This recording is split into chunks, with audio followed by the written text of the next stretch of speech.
Hello, everybody, and welcome to another episode of the PokerNews podcast, also known as The Week in Review. I am your hostess with the mostest, Sarah Herring, joined by your host with the most Jeff Platt and Chad Holloway. Chad, you've had like a week of recovery time. Are you back to being a regular human? You look a lot better, frankly.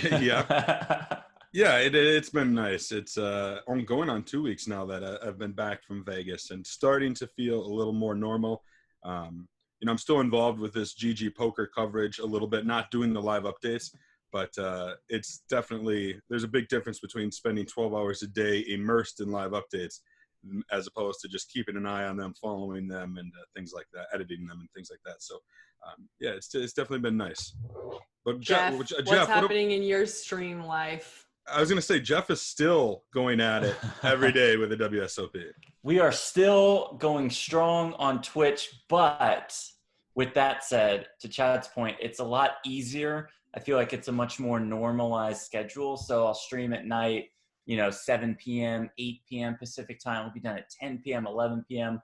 Unlike these Vegas tournaments that ended at 3 in the morning, 4 in the morning. And I mean, listen, what I do is a lot easier than these 12-hour live reporting days that Chad and the guys do. So I had a little more gas left in the tank for this month, I would say. But everything is good. Everything is good. We're thriving as far as the World Series of Poker Online is concerned. Just tremendous turnouts on GG. Everybody raves about the software on GG. I'm not just saying that because of the read that Sarah is probably about to do, as they're one of the sponsors of this podcast. But I think they had a hiccup to start, but everything since then has just been tremendous. We've got a lot of great stories that have come out of both, sides of the World Series of Poker, and I continue to say it, and I will continue to say it. This World Series has been such a surprise in so many ways, and in so many positive ways. And we've got, coming up on the show, I spoke this morning to Alek Stasiak, who won 2 bracelets, which is amazing. And his story is super interesting. His first bracelet, he satellited in for $10. And he's an accountant in his day job. And I just, honestly, it was great to talk to him. And then Chad, you've got something set up for later on today also?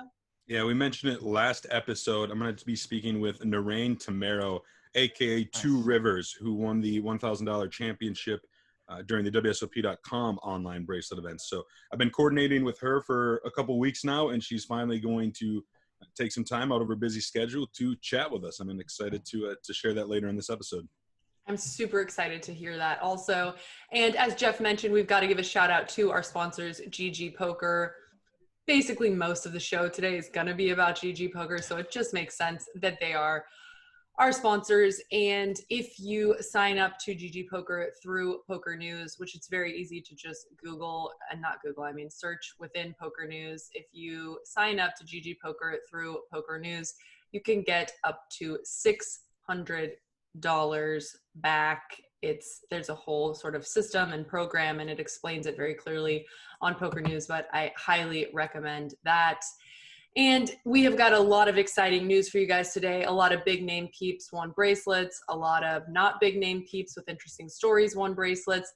But let's just kind of go into, and I think, Jeff, you were doing commentary on the Millionaire Maker this weekend, am I right? That is correct. The final table was paused when they got down to 8 or 9 players, I believe, last weekend. We finished it out on Saturday on ggpoker.tv. David Williams and I on the call. Daniel Dvoress entered the final table as the chip leader. Dvoress takes a different route than almost all pros. Part of this has to do with taxes, but also he takes the summers off usually. So most players build up towards the World Series of Poker in Las Vegas in the summer. Daniel Dvoress goes totally hard 9 to 10 months of the year. And once the World Series in Vegas hits, he's like, nah, I'm good. This is my time off from poker. So this new international series has allowed Dvoress to work his way into the mix, because when you look at Dvoress's WSOP scores, doesn't have any because he doesn't come to Vegas. So you could consider him one of the best players without a bracelet until Saturday's final table. Dvoress had the chip lead. It was a super shallow final table. Everybody was short stacked. Everybody was trying to wait out the other player. for ICM implications, for these massive, massive pay jumps. And who took full advantage of that? Daniel Dvoress. And he just ran that table over. He won almost $1.5 million, a huge turnout in the Millionaire Maker. Second place, Caio Almeida from Brazil, got more than $1 million as well. Sarah, your guy, Anatoly Filatov, finished in third place on his birthday for $772K. So it was an entertaining final table. It was a terrific showing by Daniel Dvoress. One of the storylines throughout the final table was that Dvoress and Negreanu had a 100K bracelet bet. So we thought Negreanu was sweating the action. Negreanu told us in the interview that he gave us on the quote-unquote pregame show that he was nervous. He was going to sweat it. He'd be in real trouble if Dvoress won a bracelet. He might lose 100K if he didn't get to winning a bracelet. And then Negreanu checked his notes at the end of the day, and I guess he didn't have a $100,000 bracelet bet. I'm not sure how you mistake your 100K bets, but Negreanu said he effectively won 100K. So he sees Dvoress win. He thinks, ah, shit, I just lost 100K, most likely. But then looks back and just didn't have it. Just didn't have it. Dude, that makes my head explode on every level. That is absolutely hysterical. And it's funny because to start the interview with Alek, because Alek had come into the final table, with 6 big blinds or something, effectively extremely, extremely short stacked, and ended up winning. And I said, it's kind of a theme Jeff and I have on the show, which is, if you come into the final table as the chip leader, you will not win. That's just kind of the way that we sure. do things around here. Yeah. And so now I'll just eat my words that you guys will hear later in the interview, because Daniel Dvoress is such a boss. He's the rare occasion. I mean, this guy's one of the premier players on the super high roller circuit. He didn't have any real major significant titles until Super High Roller Bowl Bahamas. So I feel like that probably put him on the map more towards mainstream poker fans, poker media, et cetera, et cetera. But this guy's been around the game for a while. He's coached at Run It Once. He absolutely crushes. He's good friends with Timothy Adams, and I think both of those guys have a tremendous amount of respect in the high roller scene. Sidebar though, while we're talking about Daniel, are he and Amanda pregnant? Is this a fact? I don't think so. I mean, I haven't heard that. What is he breaking some news? He did release a vlog today, and I haven't watched it though. And it's called "Barefoot Pregnant and a Deep Run in the 5K 6 Max." So I guess that's probably where it stems from. Like I said, I haven't had the chance to watch it yet. So me either. Yeah, now I'm kind of curious what it has to say. Me either. He just tweeted it 10 minutes ago or something. So I was like, well, I don't have time to get deep into this vlog yet, but either he's trolling hard with that clickbait title, or maybe could be he's in with Doug and he's like, they're gonna battle this one out.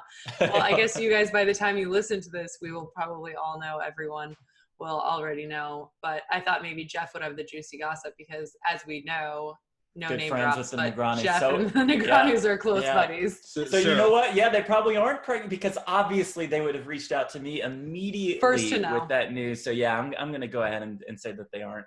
Let's assume for just a second that it's accurate, that she is pregnant. They're going to have a baby. Sarah, yeah. Any advice? Anything they should be expecting or be looking forward to? Good question.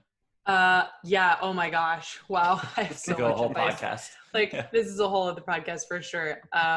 There's so much advice, but just say goodbye to sleeping for the most part. That's just the end of that. Although, you know what? It's so funny, because Heath and I have a running joke, because I asked, Phil Galfond, what advice would you give me, as I was about to have the baby? And he said, you just got to get a really good night. It makes me laugh when I say it again. You got to get a good night nurse, night nanny, something. And the fact that I'm like, I don't even have a day nanny. I was like, things rich people say. Make sure your entire staff is set to accommodate you, Sarah. I'm like, that's probably the advice I should give Daniel. With your extra 100K, you guys can get a really good night nanny or whatever. Woo, okay, so on to other poor people things.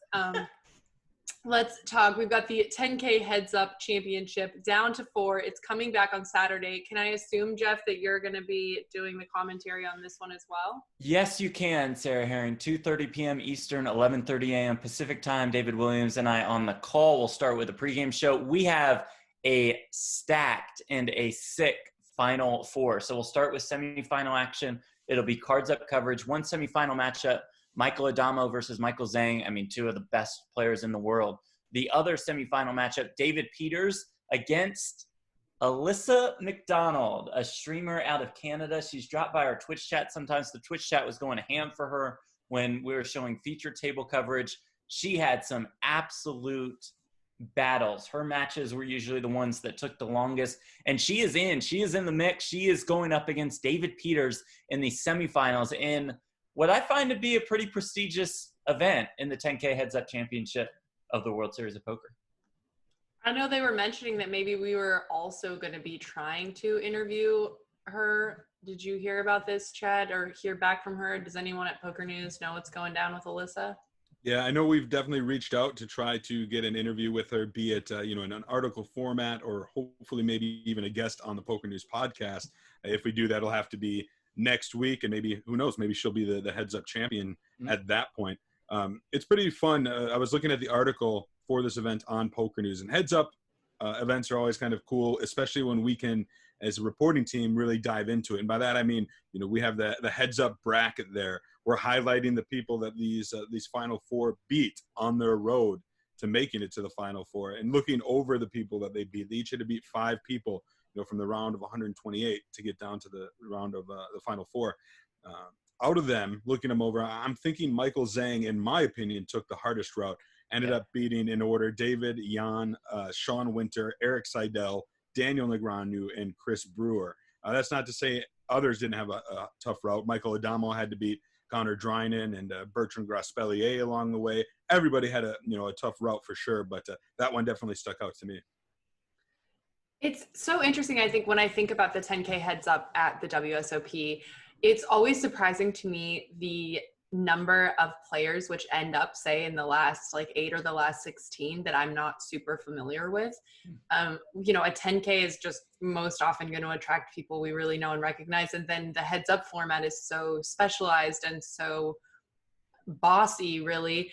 And then what's the guy's name? Oh my gosh, who's the guy who... That's always there, the old guy, John Smith? Yes, who John Smith, of course, who dominates. And I kind of, after all of this stuff, was secretly hoping that we were going to see John Smith somehow in this. He was going to go over to Europe or go to Mexico or whatever and bang it out. But I was a little disappointed. But then we got, we have a new dark horse, if you will, in Alyssa McDonald. And I feel like this Final Four is really, really...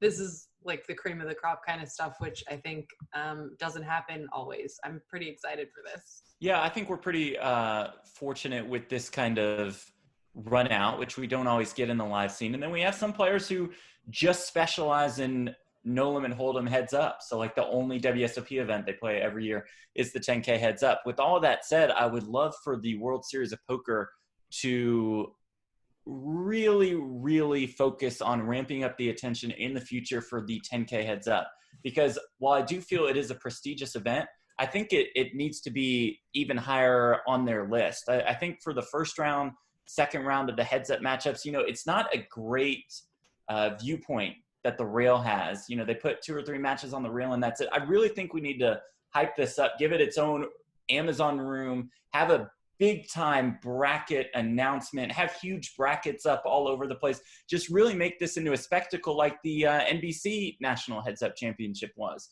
Because I think that the 10K Heads Up should not just be looked back as, it was one of the best events of the World Series that year. It should be looked back as, this is one of the top events of the entire poker calendar. So I still think there's some work left to do for the World Series. The attention that this specific event received will help a little bit, because I do think it's ramping up a little bit as far as prestige and mainstream attention is concerned. Real quick note about I talked about the route that these players took. Negreanu did make it to the round of 16 before losing to Michael Zhang. So he had to beat 3 rounds to get to that point, which, Negreanu winning 3 matches in a row, Mr. Doug Polk might get a little money. in their match. I mean, Negreanu's showing some heads-up chops here. And online, no less, right? Which is definitely what we were thinking was not his format. So look out, Doug. We know Doug listens to the show, and I just want you to know, Doug, we're coming for you. Well, in other news, as we move on, event number 51, Eoghan O'Dea finally won his very own bracelet. And Chad, I'll have you maybe talk a little bit about this, but I will just say my little tiny piece, which is that every year when we would come in to interview the November 9, oftentimes play ends at 3, 4, 2 in the morning, whatever it is. And then you almost always the players have to meet back at about noon. Of course, this hasn't happened in the last few years, but this was my early years in the November 9, as it were. And of the November 9ers, every year that I did this, did the interviews after they were at the final table, one player would not show up because he was still drinking, or he would show up like 2 hours late because he was at the strip club and like at the Rhino or whatever, getting crazy. And every year that player would always be my favorite one for, who knows why, whatever reasons. And I always remember those players specifically. And that year it was Eoghan O'Dea, who did not show up for the November 9 interviews. And he actually eventually did show up like a few hours later, and he smelled so bad, like alcohol. And I was like, this guy is so cool. I like him. And he's kind of quiet, he doesn't really say much, or he doesn't seem like the crazy one, but I'll tell you guys, of that November 9, he was the crazy one. Well, I was really excited to see him take down event number 51, a $400 PLO event, 2005 entries, a prize pool of $753,000. He was really the only name I recognized at the final table. And like you said, Sarah, it was because he was a former November 9er back in 2011, made the final table of the World Series of Poker main event, that I've always remembered him throughout the years. He's always had a lot of deep runs. Here he is finally breaking through. And which kind of another fun fact is his father is Alek O'Dea, who is an Irish poker legend, one of the biggest names in all of European poker, especially in Irish poker. And here his son is winning a bracelet. And it just reminded me really of like their America's version of the Brunsons. Doyle Brunson, the father, the legend, who's been in the game for a very long time, and then the son coming along, having success.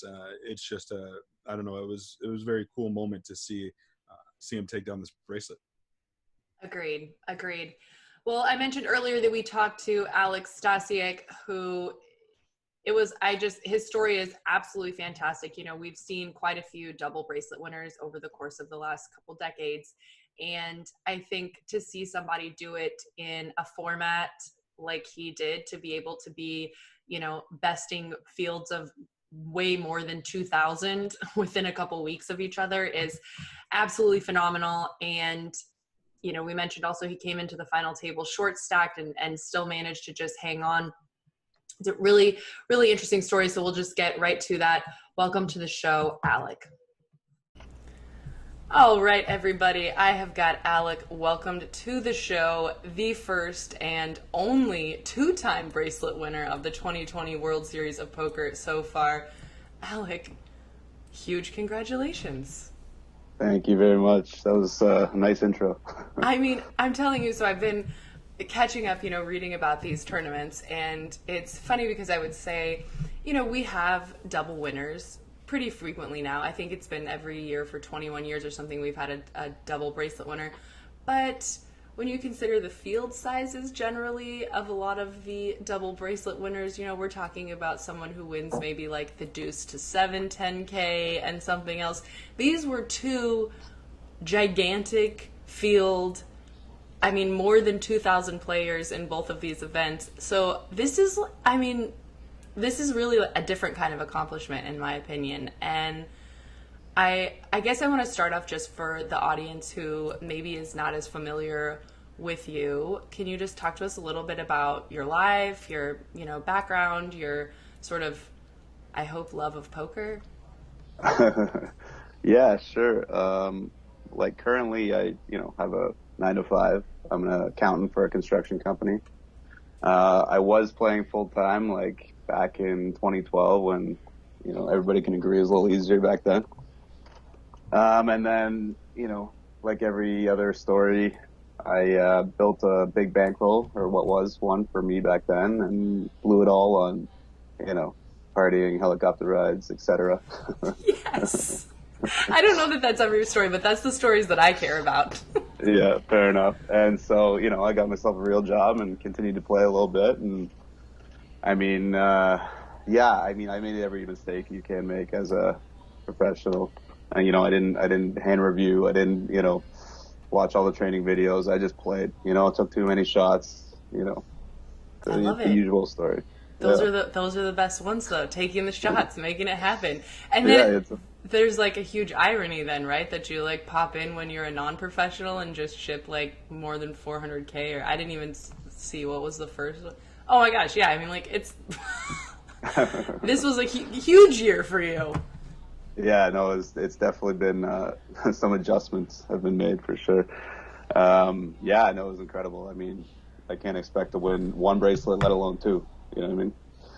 But so we're relatively, for poker life, this is relatively early in the morning. I have a child, so I get up like at the butt crack of dawn anyways. But for poker life, this is early. And so I guess it's safe to say that you haven't told your current employer to F off and just decided to become a professional poker player again? No, like thankfully I'm glad this happened, now when I'm in my early 30s rather than 7 years ago where I would have told everybody to Let's F go off party. Exactly, more helicopter rides, you know what I mean? So I'm going to keep my job and, continue down this career path. I don't think poker professional life is for me anymore, but I'm still going to play, that's for sure. Well, it's interesting though, because also as we've been covering these tournaments, they're very long. And of course, when you make it to the very end, you are clearly up until say like 4, 5, 6 in the morning and then still have to work. Yeah. So there's been some missed reports, some missed deadlines. So hopefully my boss will forgive me.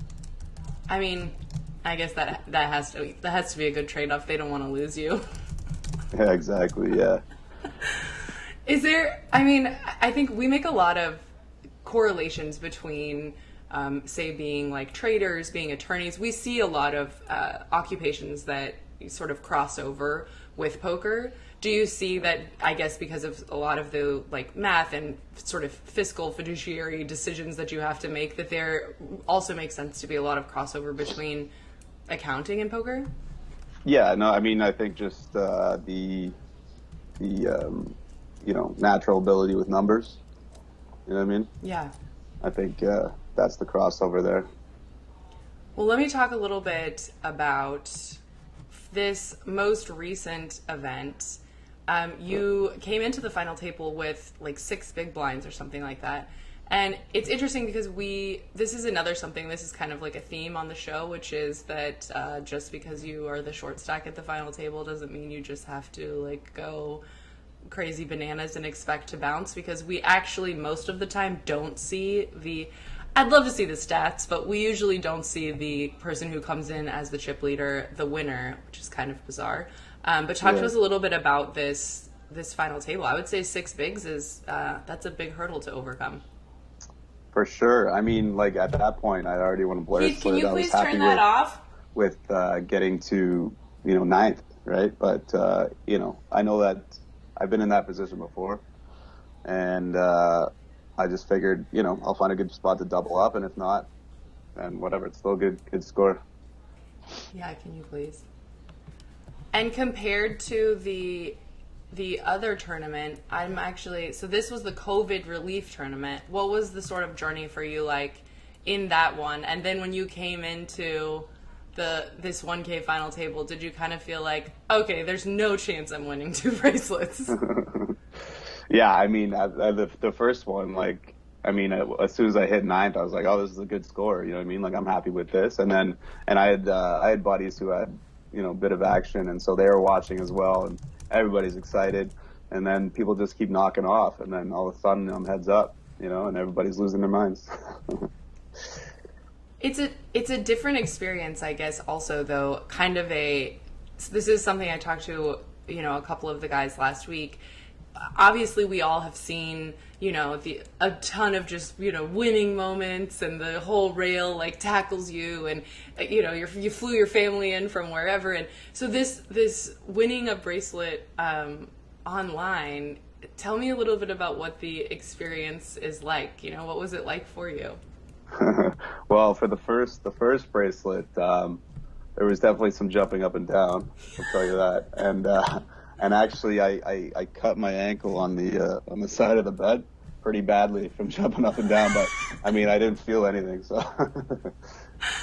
I can't even imagine. I mean, and so you were just alone in this moment? No, my roommate was actually feeling sick on the couch, so he was like, I would walk in every few minutes and be like, I'm guaranteed this much, and he'd be like, holy fuck.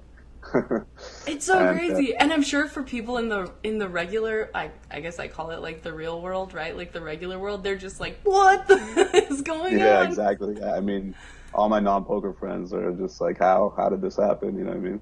Yes. Did you? And so then for your boss and stuff the second too? bracelet, my roommate was feeling a little better, so there's lots of hugging and jumping happening. Yes. I can't imagine. And then I can't imagine going in and talking to like the people you work with or your boss or whatever and being like, yeah, I'm a little tired today, but I won $340,000 last night. So coffee's on me this morning or whatever. Yeah, was everybody totally freaked out? Yeah. Like I didn't tell my whole office, just my boss and like select friends at the office. But my boss is like, don't let it affect your work and do something smart with it. The usual accountant responsible. Advice. Yeah, exactly. And then the second one, everybody's just like, fuck off. It's so interesting to figure, because when I was looking at your Hendon mob, it's like everything is from like 2014, right, and below, and then all of a sudden there's just 2 bracelets in 2020. Like I was like, this kid is crazy. What's going on? So how much would you say poker is? What is poker just something where you were like, oh cool, it's like I can play bracelet events this summer and there's a ton of stuff on the schedule, so why not ship it? Or is poker even really like a part of your life or been a part of your life in the last 5 years?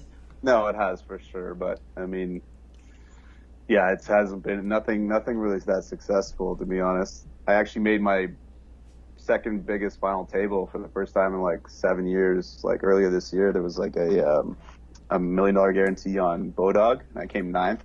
So that was kind of, depressing. You get that far and then bust 9th. But other than that, like, it's just been smaller events like 22 buckers and stuff like that.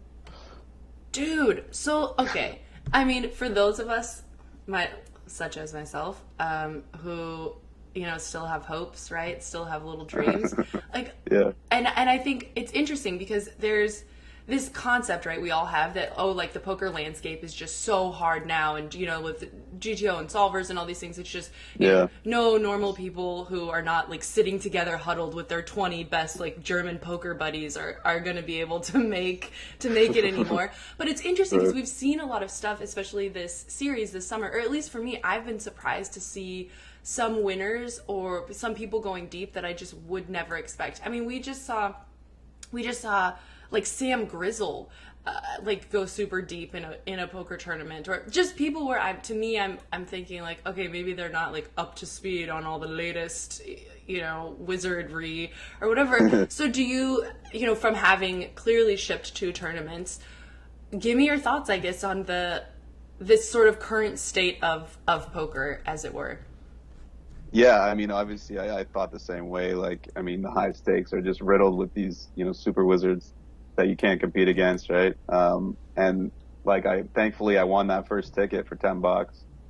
So, that was a pretty good run up. But I think the structure of GGPoker's tournaments lends themselves a bit more to the amateur, because like your stacks aren't huge going through at the tournament. So, I mean, like if you can play pre-flop pretty well, then you have a decent shot. You're not playing like 100 big blinds deep against these wizards and getting whacked on the river. Yes. So that's fantastic, though, right? And I think it's interesting because, I interviewed some of the guys from GG, in the beginning and sort of talked about, what's their philosophy and what's going to make them better or different. And there's a lot of things, but basically the idea is that the poker economy only works if it's more possible for people who just love poker to also, you know, win and enjoy. And we can see, for example, that you jumped in the COVID one for $10, right? And then then we see you in the 1K like a couple weeks later. So like you said, right? Like you're ready to take shots. You're like, I won 350K. Like let's make this happen. Exactly. And now especially, like, I mean, I can't really find the Player of the Year stats like online. I don't really know if I have a shot at Player of the Year, but shit, I'll take it though. Dude, I would say that you probably have a shot. And really, you don't have to look at the stats because, as we know from last year, you might not actually find out until like the winner's been announced, and then 2 weeks later it might be you. Who knows? Yeah, it's true. Fair enough. Yeah. Oh, I'm the worst. But yeah, I would say winning 2 bracelets should put you like well in the top 3 at a minimum. Yeah, exactly. So yeah, I plan on playing, you know, as many as my work will allow me, because I go to the office like 40% of the time because of COVID or whatever. Yeah. So those days I won't be playing, but I'll try and structure my office hours around the events and hopefully make a run at another tournament. Dude, I love it. So the first one you won the satellite or something for $10 is that's very small for like a $1,000 event. Yeah, I won the $10 to win the $100 ticket and then $100 to $1,100. So yeah, it's always so crazy. I feel like whenever that happens, I'm like, you're like, you don't want to use all your run good up in the satellites, but you kind of have to get there. But I'm like, man, you had all the run good ready to go. Yeah, no kidding. Yeah, and like, I mean, and the second tournament, I just ran like God. But like, also, you know, obviously I was in the zone, you know, that flow state mentality for both tournaments. Yeah. I usually don't play that well. But you're just feeling it. And that's what it is, right? And that's why you right now probably need to play like basically everything. It's like when you're in the zone, you just got to keep it going. Yeah, exactly. And like, yeah, my friend's railing, I think, helped out as well. Like, so I'm continuing to sell action at least a little bit. So like I can get like that extra motivation. Yeah, of course. You got to have some sweat. And you got to have some, because we don't have rails anymore, really. You got to have some people who like got some skin in the game. Exactly. Well, I'm trying to remember, was the COVID relief tournament one of the tournaments where they had all the issues and like the DDoS stuff and they kind of shut it down? So tell me about that. Were you like playing and then you had to come back and sort of like redo it, or was it not an issue for you? Yeah, no. So it did get delayed. So we played for like 2 hours on the first Sunday, and I'm not gonna lie, I went out the night before and I was not feeling my best. Even for a 1K buy-in that I haven't played in like forever, kind of stupid. But yeah, like I was pretty hungover, and then like, and then I, you know, I'm down to like 30 big blinds, and then they stop it. I'm like, oh fuck. So I got to go into the next day next day one, I guess, with 30 big blinds. But you know, the next weekend, you know, I was fresh, and so thankfully that glitch happened and I was able to postpone. Dude, you had the run good even on the tournament shutdown. Exactly. The tournament postponement run good. I can't even imagine like having a hangover and just being like, I don't really want to like be present here, and it's like, don't worry, this one is yours. We'll just see you next weekend. Yeah. Thank you, Gigi. Yes. So did they, at least for the first one, I know the other one was like just a week or so ago, but for the first one, did they send you your bracelet already? No. So the first one, I asked them, like, oh, it won't happen until like after all the events are done. And then on my second one, they're like, oh, maybe we can expedite that for you. You're like, you can just put them both together if you can. Exactly. That's a very expensive one to insure, probably. Yeah, it's true.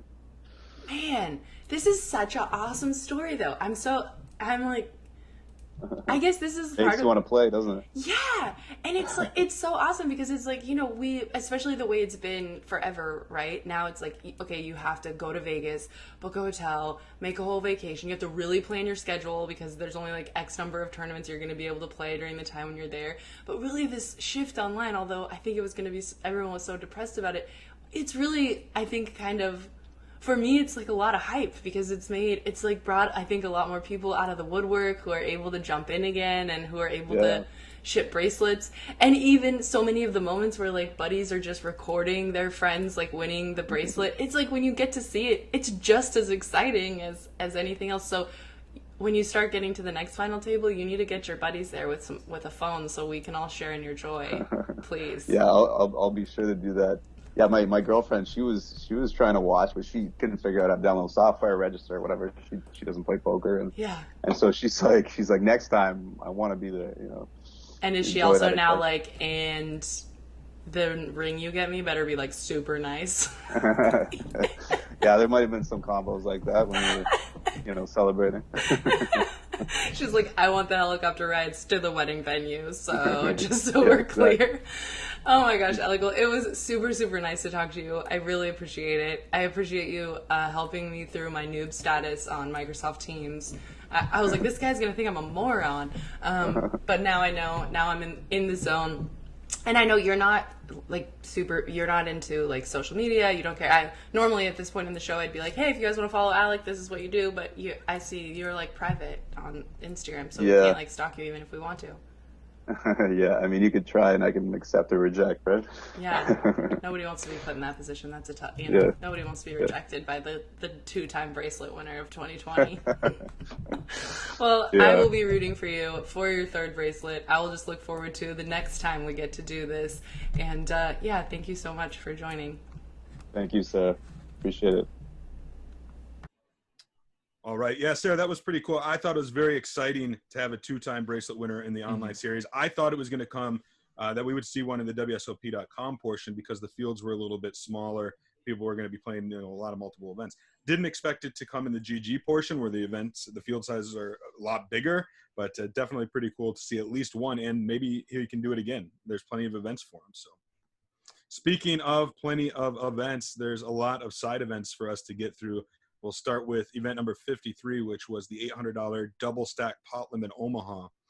Drew a field size of 831 runners, $631,000 prize pool, and was won by Frank Crivello for $94,000. Also got a $12,000 package into the World Series of Poker Europe, which I know everybody's curious about, like, oh, they're giving away a prize package to a live event. The plan right now is still to have a World Series of Poker Europe at King's Casino this fall. Dates, details, none of that has been revealed, but they are hoping to do it. They're giving away packages to it. If perchance it doesn't happen, those packages, of course, would carry over till next year. Real quick, interesting note about this winner is Crivello is actually based out of the United States, traveled out of the country, and ended up winning this bracelet. And we kind of, when we talked about the series, we figured there'd be a few bracelet winners that were in that category, that were, in that boat. But I think Frank Crivello is the first. All right, me next. Event number 55, the Asia Championship, a buy-in of 8,000 Hong Kong dollars, like a 1K to 1,200 USD. So GG has put up some Asia events for the Asian time zone. For example, this last day started at, I think, 5 a.m., maybe 6 a.m. Pacific time. I rolled out of bed on day 2. I was like, oh, Negreanu's running deep. Do we need to fire up a early morning stream? The answer was no. Negreanu again made another deep run and busted. Same can be said for Chrissy B, Kristen Bicknell, and Parker Talbot. They all went deep. But the winner, Luis Assunção Garla, another good showing by a Brazilian. He wins more than $460,000 in that one. A prize pool of more than $3.2 million USD. Luis' picture looks familiar. I'm sure we've all come across Luis at times, but he gets it done. He wins the bracelet. Pretty sick prize pool in that one. Event number 56, 1500 GG Masters WSOP edition was a big one. I was actually on the call with Jesse Folan streaming this for PokerNews. Jeff, I know you were on the call as well because there was a clip of you reacting to a big three-way. Yeah. Well, it started as three-way hand, ended up being Seth Fisher, who goes by Abe Froman, the Sausage King of Chicago. I'm told it's from It's from an old movie, and now I'm totally bricking on what the movie is. Jesse is going to kill me because we were talking about it all stream. And the listeners, there's definitely listeners out there who are going to know. Anyways, he ends up, it was a really cool final table because Seth Fisher started as the second shortest stack, and I've just never really seen somebody ladder up to perfection so much and then put themselves in a position to win and then actually win it. He takes this thing down for $444,000, the WSOP Europe prize package, and of course his first World Series of Poker bracelet. It really was a pretty incredible credible performance, so much so that it is going to be PokerNews' performance of the week. I'm going to be doing an article about it, highlighting a lot of those big hands, including the one I just talked to Jeff about. So if you want to learn more about that, his rise and what we're all talking about, be sure to head over to PokerNews.com and look for that performance of the week article. Yeah, I think that's the perfect selection. At one point, the hand that Chad's referring to, Seth gets the chips in with King 10 against Ace King. Seth does flop a 10 to take the lead, but the turn was an ace, and it's like, good game, Seth. You only have 2 outs. You squeeze the river card on GG, so it's a very slow reveal of the river, and you could see a bunch of pips on the side. I'm like, oh, that could be a 10, and it was a 10. Went kind of ham for that one. That's just the way it went for Seth Fisher. Event number 57 was the standard GG Masters buy-in of $150, but it was also a WSOP edition, so there was a World Series of Poker bracelet on the line. There was a $1 million prize pool guarantee. That was blown out of the water with 9,835 players in a freeze-out. Anatoly Suvorov out of Russia takes that one down for more than $183,000. And Chad, I think there is one more on the schedule. Event number 58, the 5K 6 max. I'll get to it real quick. I just remembered it was Ferris Bueller's Day Off. With for Sausage King of Chicago. Yeah, the Sausage King of Chicago. So there it is. All right, event number 58. You did not just remember. We all know you just Googled it. Yeah, we definitely know you just Googled. You absolutely Googled it. Well, but I'm going to run this. I'm going to run the bluff. And Sarah snapped off on that one. All right, event number 58, the 5K No Limit Hold'em 6-handed championship, 672 entries. And I'm always happy when somebody wins a bracelet. Don't get me wrong. I'm not taking anything away from our winner, but he did beat, this gives to his legacy, if you will. But part of me wanted to see Chris Moorman win his second bracelet, and he made it to Heads Up Play, one of the most accomplished player in all of online poker. But Chris Moorman had to settle for second place, and that's because Israel's Ravid Garbi took down the title for over $500,000, $531,000. So he gets huge payday, he gets a bracelet, and he gets the bragging rights that he beat, online poker's most accomplished tournament player in Heads Up Play. That's certainly a story to tell. Pretty stacked field with Moorman in the mix, with Ludo there, with Mikita Badziakowski, the milkman there. Well-deserved bracelet, to say the least.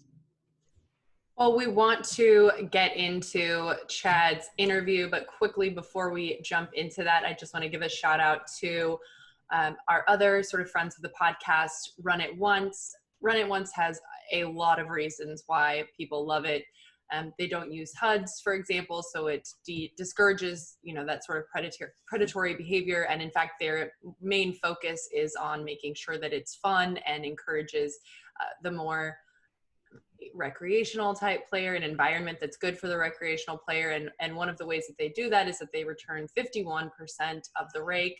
Pretty fantastic. And they offer a welcome bonus through PokerNews that never expires. And should you want to download the software, check it out, give it a play, go to once.run/PNPod.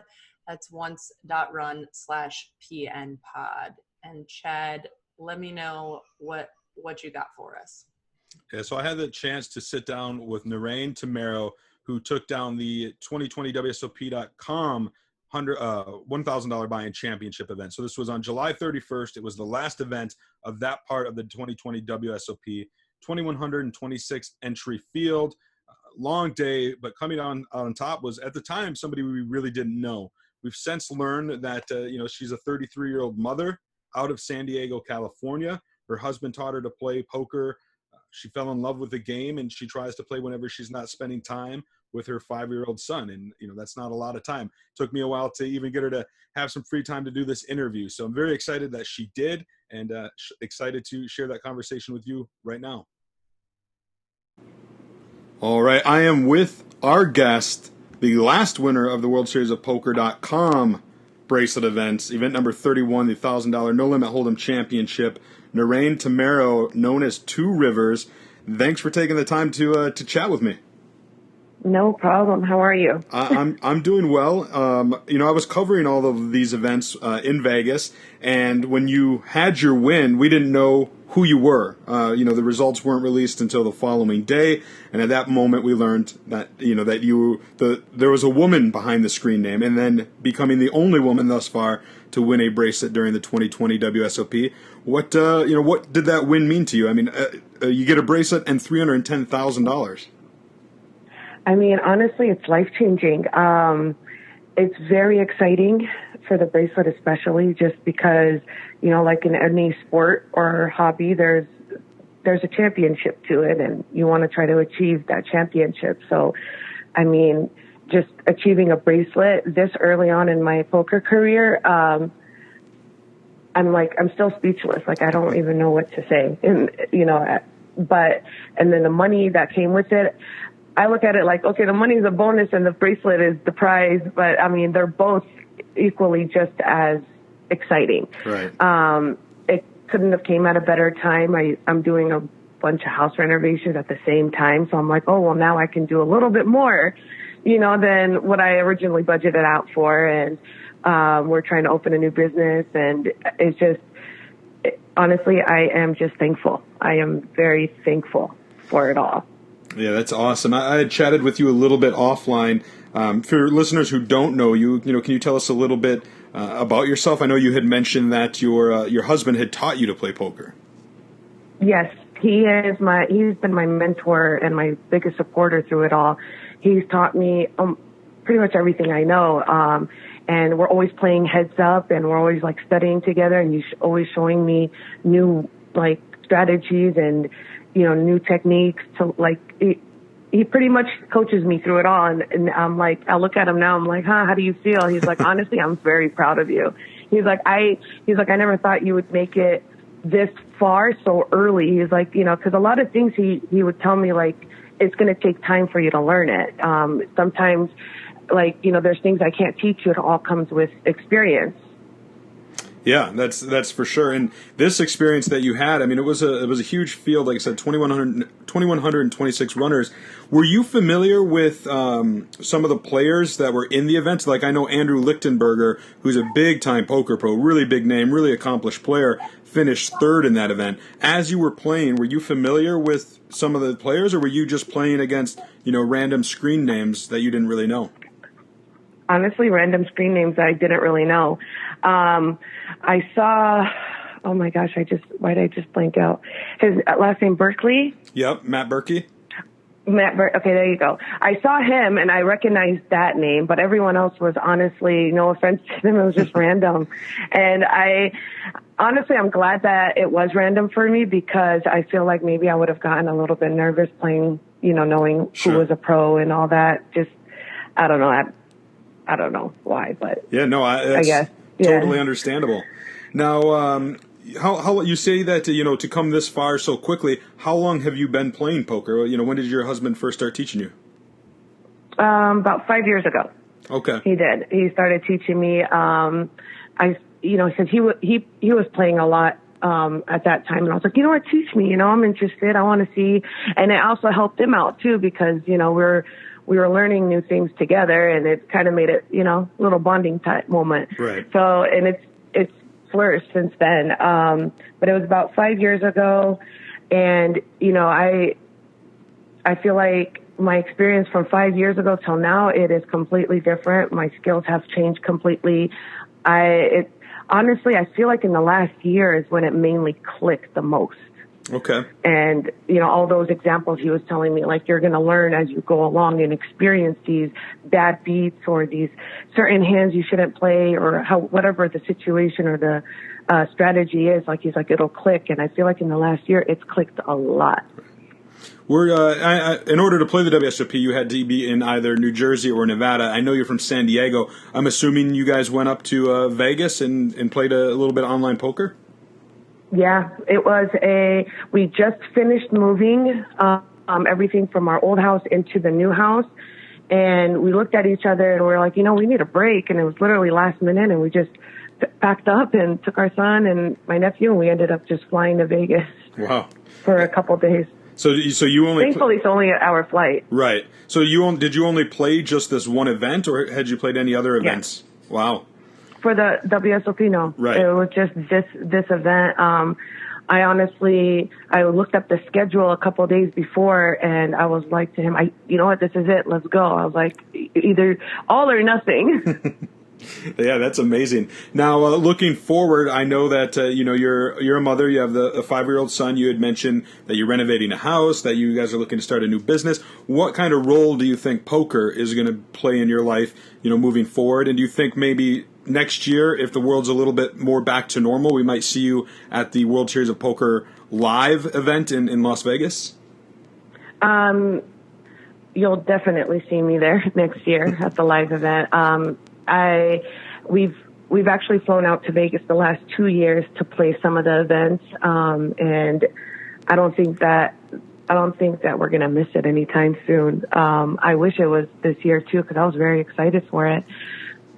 But yeah, you'll see me live next year. If hopefully we'll actually have a live. I remember when I was in Vegas a couple weeks ago for this one, I remember looking at the Rio and seeing it close, and it honestly just broke my heart. I was just like, man. Yeah. Sucks. Like, I got that same feeling when I was in Vegas and drove by it a couple times. It was certainly heartbreaking. It just didn't feel natural. It did not feel natural, like being in Vegas and seeing the Rio closed. Like, right. Well, I've got one last question for you. We've seen on social media some of the bracelet winners posting videos and whatnot, having received their bracelet in the mail. Have you received your bracelet yet? Oh man! So I was supposed to receive it today. Unfortunately, no one was able to be home, so I have to wait till tomorrow for them to arrive. Well, maybe just maybe if I end up finishing my day early enough, I could go pick it up after 5 today. We'll see. I'm really excited for it. Like, I wish I could just go find the driver right now. Well, I think, it's going to be a very exciting moment. Maybe think about having your husband record you opening it. I know, and put that maybe on your Twitter. I know you're on Twitter. That would be great. Yeah. I've already gotten asked to do that. So I'm like, you know what? Yeah, I think I'm going to. I'm like, pop a bottle of champagne while we're at it. Well, there you go. Well, Nahrain, I appreciate you taking the time to chat with me. And if poker fans want to follow you on Twitter, it's at 2 Rivers Nahrain. That's the number 2 Rivers and then NAHRAIN.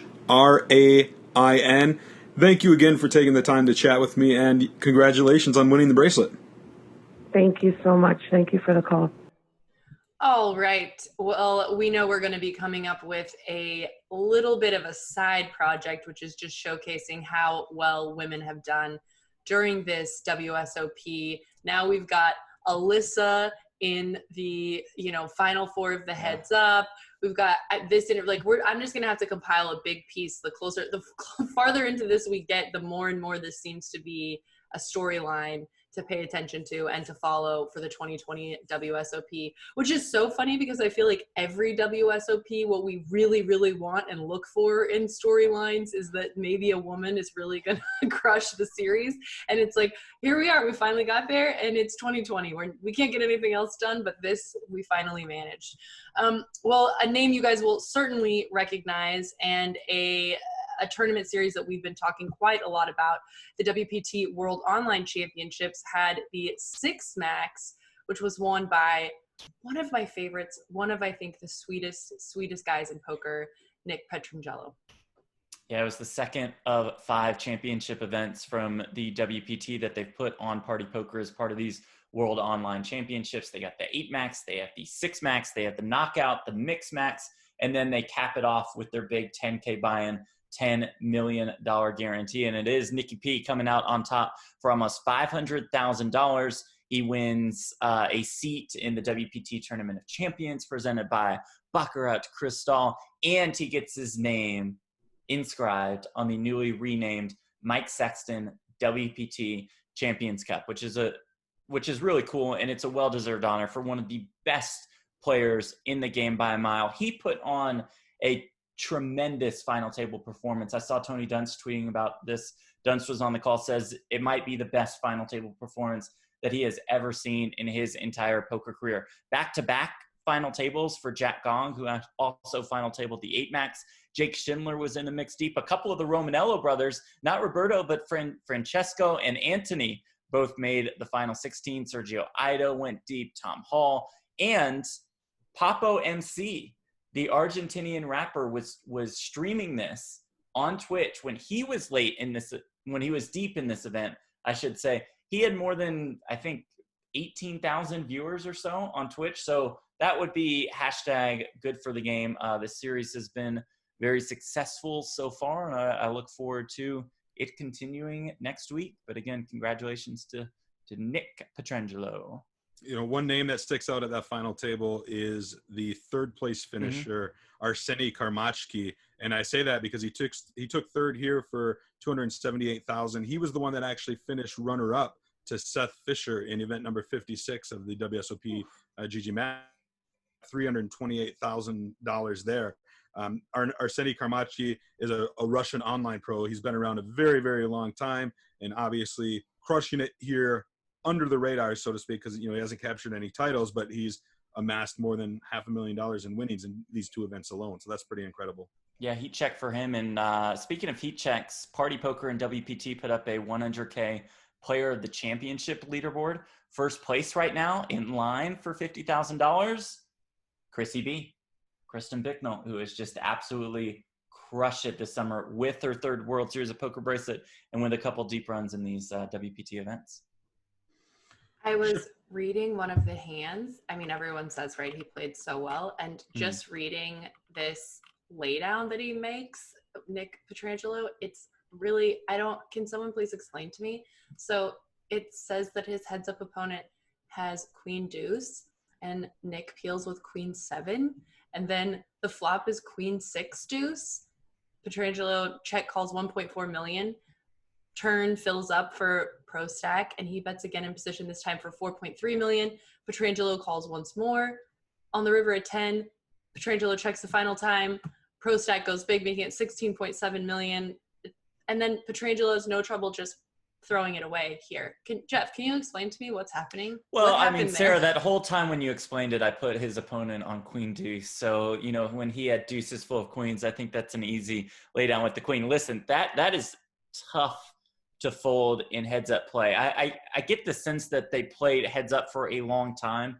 Petrangelo had a very, very good feel for his opponent, thought that he wasn't capable of many bluffs in these spots. I see the run out. It's a rainbow board, so he's not firing with any flush draws. He's not firing with any straight draws.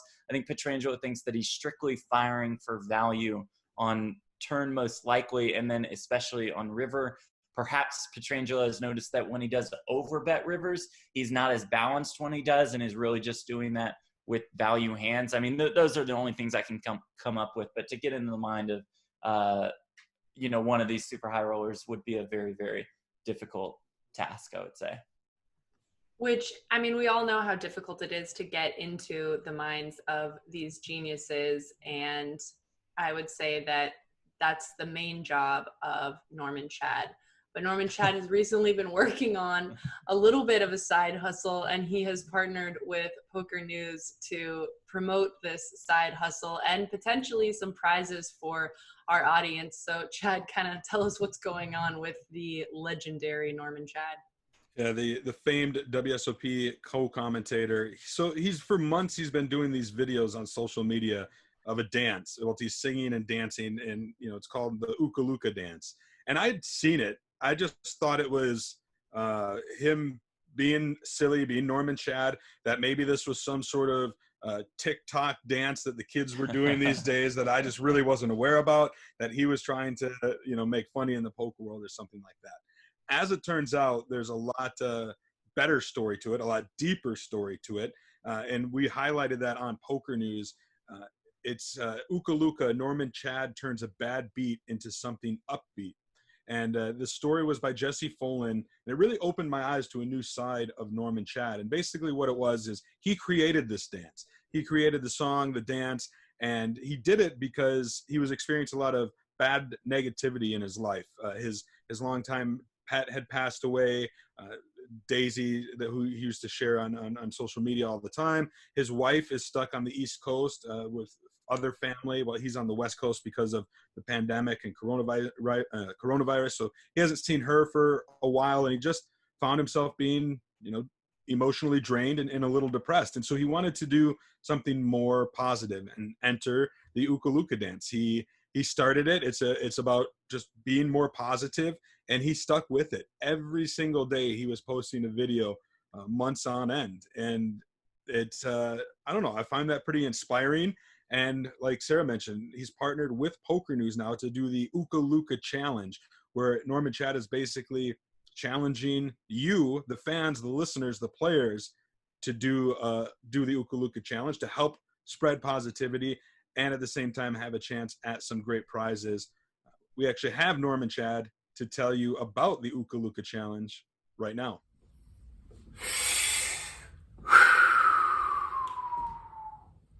Lean to the left, lean to the right, glance at the heavens and dance all night. It's time to OOKA. Hey, come on now. All right, folks. I've been doing this like a trained SEAL for the last 90 days or so.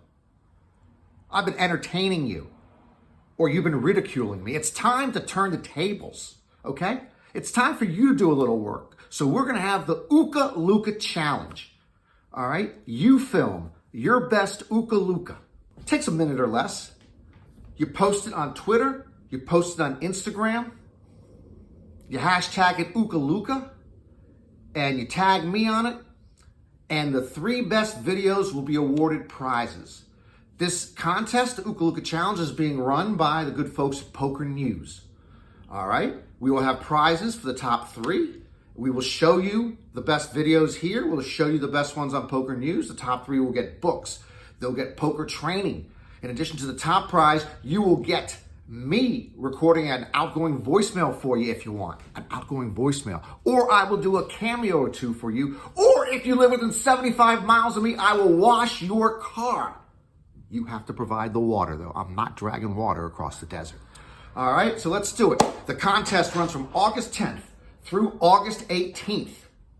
We will then announce the winners on August 19th, Wednesday, August 19th, on the PokerNews Twitch WSOP live stream. Okay, folks, please join in. It's for a good cause. Eventually, we are going to be doing charity later this month. The OOKA Looka, we're just trying to have fun. We're trying to put some positive vibes out there. Let everybody look forward to a better day tomorrow. Let everybody treat everybody the way everybody should be treated, which is with respect. I'm Norman Chad. Please join us for the OOKA Looka challenge.